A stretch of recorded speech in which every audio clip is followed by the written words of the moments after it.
Selamat pagi, apa kabar Anda pemirsa? Berjumpa lagi dalam Berita Mataram hari ini. Sejumlah berita penting dan menarik lainnya telah kami siapkan untuk Anda. Di antaranya, kehadiran dua tokoh calon Presiden Prabowo Subianto dan calon Wakil Presiden Kiai Haji Ma'ruf Amin ke NTB sebagai bagian dari pelaksanaan jadwal kampanye kedua pasangan calon Presiden dan Wakil Presiden. Kepolisian Resort Mataram menggelar analisa dan evaluasi kegiatan pemberantasan kasus narkotika selama 3 bulan terakhir bertempat di lapangan Sangkareang Mataram. Puluhan warga Jagaraga, Kecamatan Kuripan, Kabupaten Lombok Tengah menggelar aksi unjuk rasa meminta agar proyek galian C di desa mereka ditutup karena dikhawatirkan akan merusak lingkungan. Bersama saya Lady Josman, inilah Berita Mataram selengkapnya.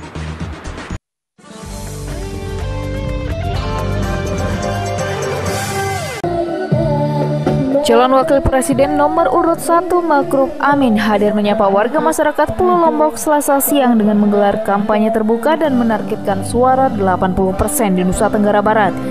Hal yang sama juga dilakukan Capres nomor urut 2 Prabowo Subianto yang menyapa para pendukungnya di Kota Mataram pekan lalu yang menjanjikan birokrasi bersih dan bebas korupsi dalam pemerintahannya nanti. Calon Wapres nomor urut 1 Kiai Haji Ma'ruf Amin hadir menyapa para simpatisan dari berbagai ormas dan juga partai politik pendukung dalam kampanye terbuka bertempat di lapangan nasional Kota Selong, Kabupaten Lombok Timur, Nusa Tenggara Barat, Selasa sore. Dalam kampanye terbuka yang dihadiri sejumlah tokoh asal NTB tersebut, Ma'ruf Amin mengajak masyarakat NTB untuk mendukung ikhtiarnya menjadi cawapres Presiden Joko Widodo dalam pemilu tahun 2019 nanti dan mentargetkan 80% suara kemenangan untuk pasangan nomor urut 1. Selain menggelar kampanye terbuka yang dihadiri ribuan simpatisan, dalam acara tersebut Ma'ruf Amin juga menggelar simulasi pencoblosan serta deklarasi bersama para ulama NTB dan tokoh masyarakat mendukung pasangan Capres dan Cawapres nomor urut 1. Sementara itu, calon Presiden nomor urut 2 Prabowo Subianto Selasa pekan lalu juga hadir menyapa warga masyarakat di Kota Mataram, Nusa Tenggara Barat dalam kampanye terbuka yang dihadiri ribuan simpatisan bertempat di lapangan Karangpule Mataram. Di hadapan masa simpatisannya, Prabowo kembali berjanji menciptakan pemerintahan yang adil dan makmur, yang bersih dan birokrasi, bebas korupsi, kolusi, dan nepotisme. Prabowo Subianto juga tak lupa meminta dukungan warga untuk mendukung dirinya maju menjadi presiden dan bersama memenangkan pasangan nomor urut 2 dengan target kemenangan seperti pemilu tahun 2014 lalu di NTB yang mencapai 65% lebih. Selain menghadiri kampanye terbuka yang dihadiri ribuan massa, sebelum bertolak ke Jakarta, Prabowo Subianto juga dijadwalkan menggelar tatap muka dengan sejumlah tokoh masyarakat Nusa Tenggara Barat untuk menyerap aspirasi warga masyarakat Nusa Tenggara Barat. Kehadiran dua tokoh calon Presiden Prabowo Subianto dan calon Wakil Presiden Kiai Haji Ma'ruf Amin ke NTB sebagai bagian dari pelaksanaan jadwal kampanye kedua pasangan calon Presiden dan Wakil Presiden sebelum pelaksanaan kontestasi pada tanggal 17 April mendatang. Dari Kabupaten Lombok Timur dan Kota Mataram, Tim Liputan melaporkan. Puluhan warga Jagaraga, Kecamatan Kuripan, Kabupaten Lombok Tengah menggelar aksi unjuk rasa meminta agar proyek galian C di desa mereka ditutup karena dikhawatirkan akan merusak lingkungan. Warga mengklaim keberadaan galian C di wilayahnya dikhawatirkan akan merusak areal persawahan dan mata air di desanya. Puluhan warga masyarakat Desa Jagaraga, Kabupaten Lombok Barat, Selasa siang mendatangi lokasi lahan galian C di Dusun Keling, Pululan Utara, Desa Jagaraga, Lombok Barat. Mereka meminta supaya alat berat dan aktivitas penambangan galian C di wilayah mereka segera ditutup dan dicabut izinnya termasuk di Dusun Karangbucu, Desa Jagaraga karena dikhawatirkan akan merusak lingkungan. Warga setempat mengklaim proses penerbitan izin galian C dari Dinas Pertambangan dan Energi NTB diduga tidak sesuai prosedur sebagaimana mestinya, yakni meminta persetujuan pemerintah desa dan juga persetujuan warga masyarakat setempat. Warga masyarakat kawasan Lingkar Tambang juga mengaku belum mengetahui dan mendapat sosialisasi dari pihak terkait tentang hasil kajian dari Badan Lingkungan Hidup Lombok Barat terkait operasional tambang tersebut. Demo warga juga mengingat lokasi kawasan tambang seluas 1 hektar tersebut merupakan lahan basah yang memiliki sumber mata air yang biasa dimanfaatkan oleh warga dan dikhawatirkan mengering jika terus-menerus dilakukan penambangan. Yang bersangkutan inilah yang dulu juga mengurus izin ya, yang menjadi depan di galian-galian sebelumnya. Hari ini sengaja dia sisakan lokasi yang kemungkinan tidak akan bisa produktif lagi sebagai dasar mereka nanti di kemudian hari untuk melakukan aktivitas galian situ. Selain meminta klarifikasi dan sosialisasi terkait dampak lingkungan yang ditimbulkan, masa juga meminta pihak terkait mengkaji ulang izin tambang yang dikeluarkan karena dikhawatirkan akan menimbulkan konflik di tengah masyarakat ke depannya. Dari Kabupaten Lombok Barat, Tim Liputan melaporkan. Karena terbatasnya fasilitas pendukung berupa sarana komputer, ratusan siswa pada pelaksanaan ujian nasional berbasis komputer di Sekolah Menengah Atas Negeri SMA 1 Gerung harus dibagi dalam 3 sesi. Sementara untuk mengantisipasi kemungkinan pemadaman listrik, pihak sekolah telah berkoordinasi dengan pihak PLN agar pelaksanaan ujian dapat berjalan dengan lancar. Meski mengalami keterbatasan fasilitas komputer untuk ujian, pelaksanaan ujian nasional berbasis komputer di SMA N1 Gerung Kabupaten Lombok Barat di hari kedua berjalan dengan lancar. Untuk menyiasatinya, pihak sekolah sendiri membagi para peserta ujian menjadi 3 sesi jadwal ujian secara bergiliran. Untuk jadwal ujian para siswa peserta UNBK SMA N1 Gerung dibagi menjadi 3 sesi, yakni sesi pertama dimulai pada pukul 7.30, sesi kedua pukul 10.30, dan sesi ketiga pada pukul 14 hingga pukul 16. Dari sebanyak 400 siswa yang mengikuti ujian UNBK pada tahun ini, pihak sekolah hanya menggunakan 4 ruangan dan 1 ruang cadangan dengan persesi diikuti sekitar 50 orang peserta ujian.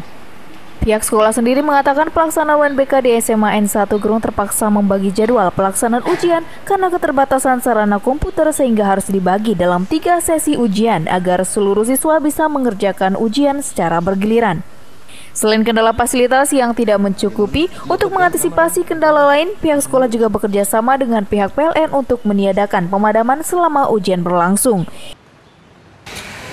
Satu ruangan, jadi ada 4 ruangan, itu ada yang kapasitasnya 40 orang, 2 ruangan, kemudian yang 30 orang untuk 2 ruangan yang lain, masing-masing 30 orang. Jadi satu sesi sampai 140. Sementara itu, menurut hasil pantauan, pelaksanaan ujian di hari kedua dengan mata pelajaran matematika berjalan dengan lancar dan tidak menemui kendala. Dari Kabupaten Lombok Barat, Tim Liputan melaporkan. Warga desa Karangbongkot, Kecamatan Labu Api, Kabupaten Lombok Barat yang terkena dampak gempa kategori rusak ringan mengeluhkan minimnya pendampingan fasilitator yang sangat jarang mengunjungi desa mereka. Minimnya kehadiran pendamping menyebabkan warga masyarakat di desa tersebut belum mengetahui dengan jelas aturan pencairan dana gempa bumi serta metode pencairannya. Akibat jarang dikunjungi fasilitator, warga desa Karangbongkot, Kecamatan Labu Api, Kabupaten Lombok Barat yang masuk dalam daftar verifikasi penerima dana stimulan rehabilitasi dan rekonstruksi rumah rusak dampak gempa kategori ringan mengaku minim informasi tentang proses pencairan dana gempa. Selain minim informasi, sebagian besar warga masyarakat juga masih awam dan tidak tahu mengenai petunjuk pelaksanaan dan petunjuk teknis tahapan pencairan serta pelaksanaan rehab rumah mereka. Selain itu, sejumlah warga juga mengeluhkan data rencana anggaran biaya atau RAB yang dibuat oleh Ketua Pokmasnya yang disebut tidak sesuai dengan estimasi kebutuhan mereka untuk melakukan rehab rumah. Sebagian warga yang seluruhnya berjumlah total 366 kepala keluarga juga mengaku bingung dengan rencana anggaran belanja yang disusun oleh ketua kelompok mereka karena tidak sesuai dengan harga pokok barang kebutuhan mereka sebenarnya. Tidak tahu, makanya saya juga udah nanya mana fasilitator, saya tunggu di rumah sudah, kalau kapan dia nyurvei, makanya saya ngomong, tapi tidak muncul-muncul ini. Sama Babinsa kemarin udah dipel, dia datang jam 8. Tahu-tahunya tidak datang. Jadi sejak saya mulai masuk kantor, sudah resmi dilantik, kemarin para fasilitator selama 4 orang bila hari, itu saya kurang lebih 1 bulan yang lalu sempat bersilaturahmi ke saya, memperkenalkan diri, sayalah fasilitator di Karangbongkot. Namun sampai saat ini tidak pernah ketemu lagi, apalagi ngomong masalah proses-proses. Selain menginginkan pihak fasilitator segera turun untuk memberikan informasi tentang juklak dan juknis pelaksanaan rehab rumah mereka, ratusan warga juga berharap persoalan tentang transparansi kebutuhan rehab rumah mereka bisa difasilitasi oleh tenaga fasilitator atau pihak terkait. Dari Kabupaten Lombok Barat, Tim Liputan melaporkan.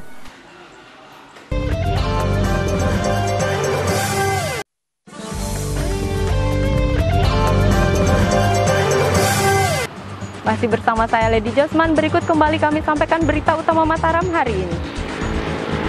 Kehadiran dua tokoh calon Presiden Prabowo Subianto dan calon Wakil Presiden Kiai Haji Ma'ruf Amin ke NTB sebagai bagian dari pelaksanaan jadwal kampanye kedua pasangan calon Presiden dan Wakil Presiden. Kepolisian Resort Mataram menggelar analisa dan evaluasi kegiatan pemberantasan kasus narkotika selama 3 bulan terakhir bertempat di lapangan Sangkareang Mataram. Puluhan warga Jagaraga, Kecamatan Kuripan, Kabupaten Lombok Tengah menggelar aksi unjuk rasa meminta agar proyek galian C di desa mereka ditutup karena dikhawatirkan akan merusak lingkungan.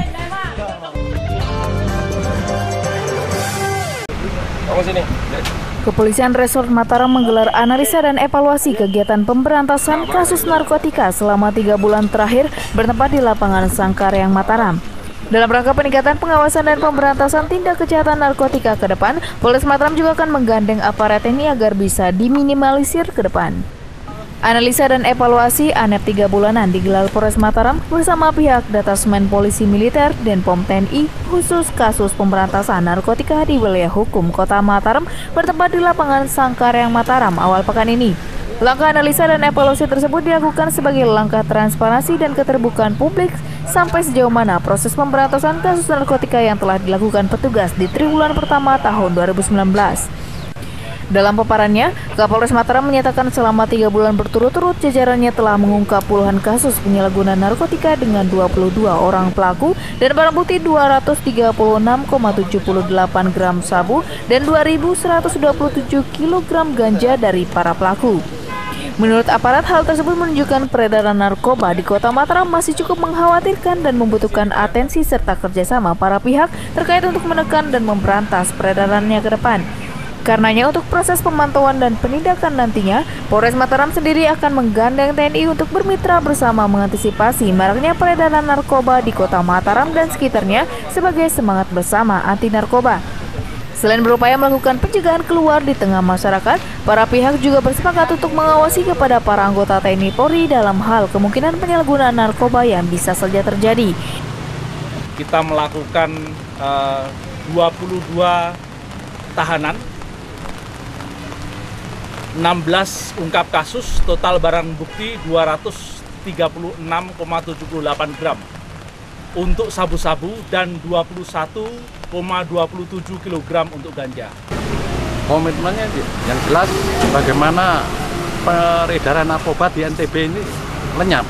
Ya. Kalau ada anggota TNI yang melanggar, ini pimpinan pasti memecat. Sekalipun itu hanya pengguna, ya, apalagi pengedar, pasti dipecat.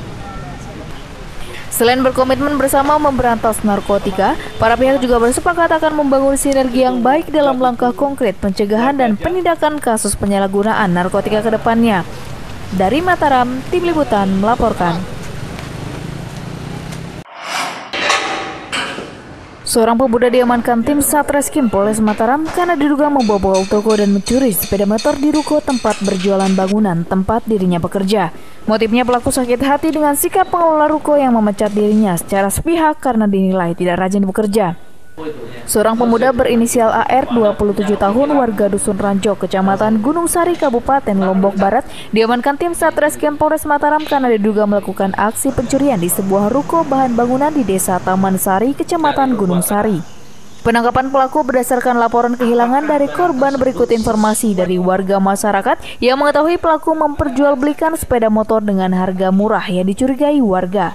Keterangan tersebut selanjutnya didalami petugas dan melacak sepeda motor yang dijual pelaku kepada seorang warga. Kemudian setelah dilakukan penyelidikan ternyata sepeda motor tersebut adalah yang dilaporkan hilang oleh korban pemilik ruko. Petugas akhirnya melakukan penangkapan terhadap pelaku dan setelah diinterogasi, akhirnya pelaku mengakui perbuatannya telah membobol toko bangunan bekas tempatnya bekerja dan mencuri sebuah sepeda motor milik toko. Motifnya pelaku sakit hati dengan ulas tak pemilik toko yang memecat dirinya karena dinilai tidak rajin bekerja.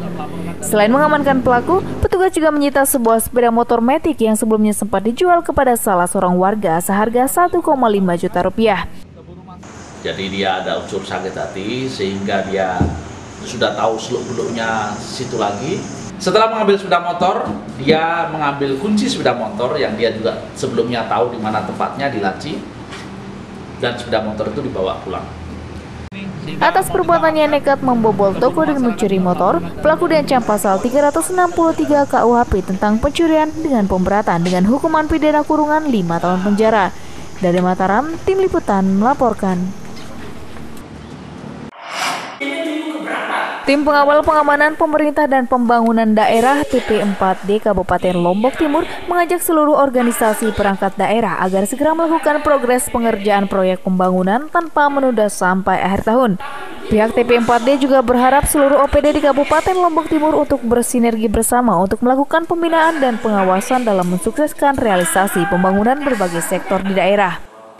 Tim Pengawal Pengamanan Pemerintah dan Pembangunan Daerah TP4D Kabupaten Lombok Timur terus berbenah secara internal untuk memaksimalkan pembinaan dan pengawasan terhadap organisasi perangkat daerah yang tengah mengerjakan proyek realisasi pembangunan daerah.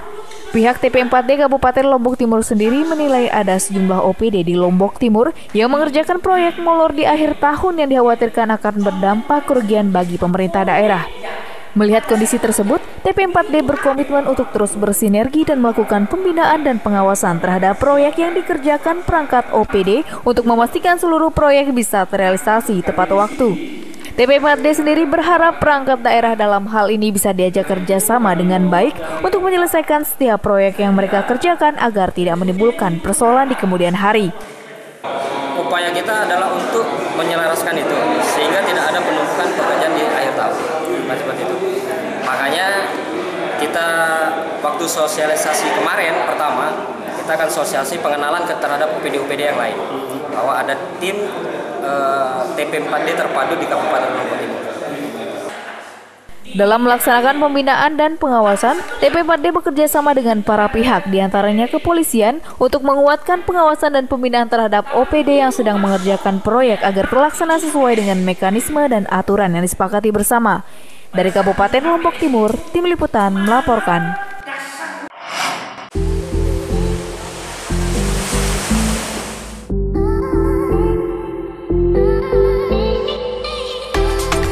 Menjelajah pantai selatan Pulau Lombok memang tidak ada habisnya. Salah satunya bernama Pantai Semeti di Kabupaten Lombok Tengah yang merupakan salah satu destinasi yang menyimpan sejuta pesona pantai eksotis. Di kawasan ini, pesona pantai yang diapit bebatuan tebing yang terbentuk alami menjadikan kawasan ini difavoritkan warga untuk berlibur. Pantai Semeti yang terletak tidak jauh dari kawasan Pantai Selong Blanak dan Pantai Mawi menjadi salah satu referensi lain bagi Anda penyuka kawasan pantai eksotis yang masih alami. Terletak di Desa Mekarsari, Kabupaten Lombok Tengah, lokasi pantai ini berada diapit bebatuan tebing yang eksotis dengan deburan ombak yang tidak kalah dengan pantai lainnya. Sedikit berbeda dari pantai yang ada di kawasan selatan, pantai ini justru dikenal karena memiliki bebatuan tebing yang indah dengan tongkah bebatuan berbentuk kristal dan menyimpan panorama alam gugusan pantai yang hijau asri sehingga disukai para petualang. Tak hanya pantai dengan hamparan bebatuan tebing yang eksotis, Anda juga bisa menikmati panorama Pantai Semeti dari sejumlah bukit yang berada di sekitar pantai untuk sekedar berfoto atau menikmati keindahan siluet pantai secara utuh. Bagi para pengunjungnya, pesona Pantai Semeti tetap membuat mereka tidak jenuh dan tetap menimbulkan rasa ingin datang kembali ke pantai alami tersebut. Bagus, ini udah beberapa kali kita ke sini. Tadinya tujuannya kan mau ke pantai Ogo-Ogo, cuman karena ombaknya besar, pending dulu nanti habis libur lah. Semoga ombaknya bisa. Nah, jika Anda penyuka traveling yang merindukan suasana sejuk dengan panorama pantai yang indah, maka Pantai Semeti di Kabupaten Lombok Tengah bisa menjadi alternatif Anda berlibur bersama kerabat ataupun keluarga. Dari Kabupaten Lombok Tengah, Tim Liputan melaporkan.